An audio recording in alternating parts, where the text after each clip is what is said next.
I am Josh, the dad of hobbies. Today's hobby, Toy Story. Specifically, a Toy Story rabbit hole that I'm going to take you down that is either going to break your brain or more likely you probably won't care about at all because some of you have friends and loved ones and lives that you live.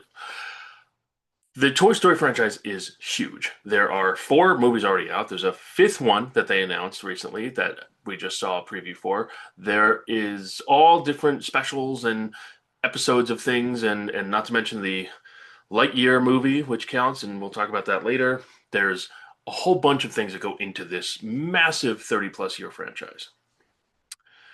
Here's where things get a little interesting.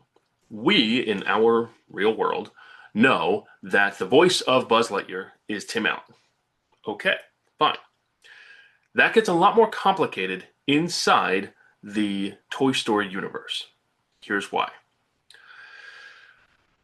The first movie introduces Buzz Lightyear as the toy, the greatest toy ever. It's the hot new thing, and we get to see that relationship with Woody and all the other toys build up.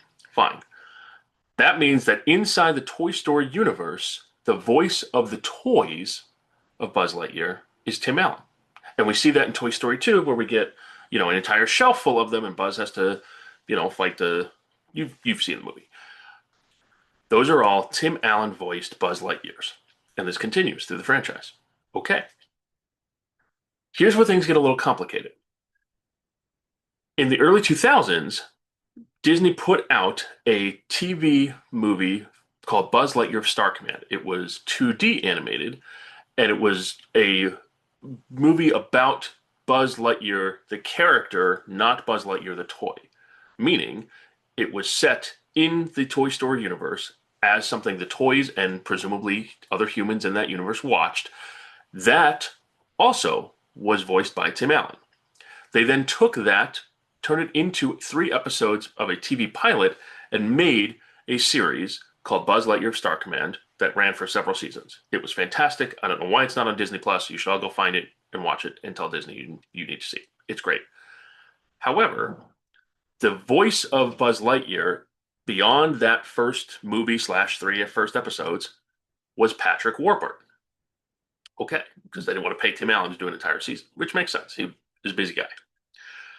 That movie was set inside the Toy Story universe, and as is the show. And in fact, the beginning of every single episode of the series, you see the toys in Andy's bedroom watching the show. That's the opening credits. Is they watch the show and then it goes into the TV. Meaning that TV show is also inside the Toy Story universe. I told you guys you wouldn't care about any of this. Now, we're going to ignore the fact the Lightyear movie for the moment. We're going to come back to it, but you literally already had a TV movie that Andy could have seen in the 90s. However, what this means is that in the Toy Story universe, the actor that they hired to do the voice for Buzz Lightyear the toy also was hired to do the Buzz Lightyear voice for the TV show, at least that TV movie pilot. Okay. Now we come to the Lightyear movie.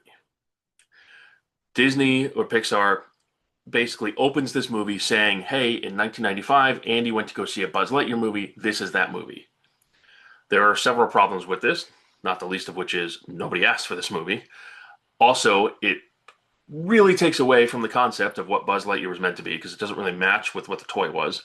And again, as I said, they already had a movie that they could have easily said, this is the one Andy saw. It was a cartoon. It was in the theaters. Then it was on TV. They could have solved that problem, but fine. Regardless, Buzz Lightyear in that movie is voiced by Chris Pine. Okay. We also can safely assume that that movie was animated for Andy, as in it wasn't a live action human thing, right? That was an animated film Andy went to go see. I think that's a reasonable assumption. So here's what all this means. It means that in the Toy Story universe, there was a Lightyear film that Andy and all of his friends went to go see in the 90s, and the Buzz in that film was voiced by Chris Pine, a professional actor, right? They put a lot of money and thought and time into that movie, presumably, in that universe. The movie Lightyear got so popular that it created a TV show, it created a toy line, it created a merchandise, all of the things that we see in the 90s in the first film where Andy and all of his friends are really excited about Buzz Lightyear, right? That the Lightyear movie in the 90s was huge for Andy and his friends. Okay. Which means that the people who made the movie in the Toy Story universe had to hire someone to go do the voices for the toys. And they didn't want to pay the really big movie actor to go do it. So they hire Tim Allen. Tim Allen is the voice of Buzz Toys. Okay. But it actually gets even weirder because what it means is that they hired him to also do the voice of the TV movie.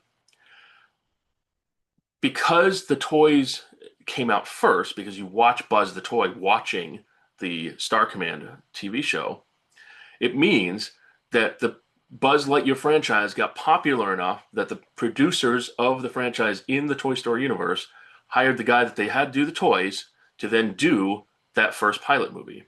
Somewhere along the way, they realized they wanted to make a whole TV show out of it and didn't hire that same guy, what we know as Tim Allen, to do the rest of the series. They hired Patrick Warburton, or equivalent in Toy Story universe, right?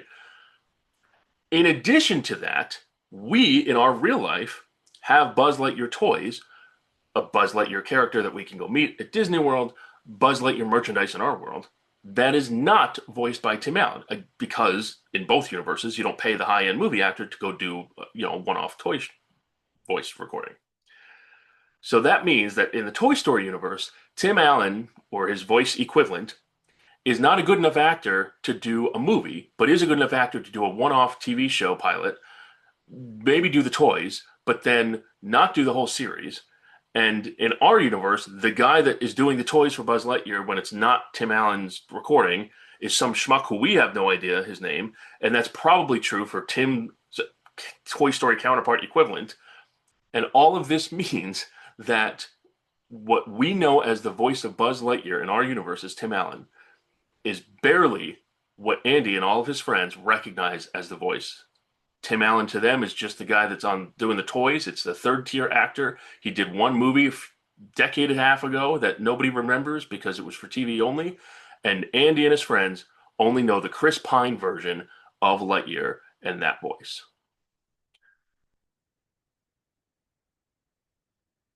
That's it. That's today's hobby. Thanks for watching. Feel free to like, follow, subscribe, and we'll see you next time for what hobby we get into next. Thanks so much.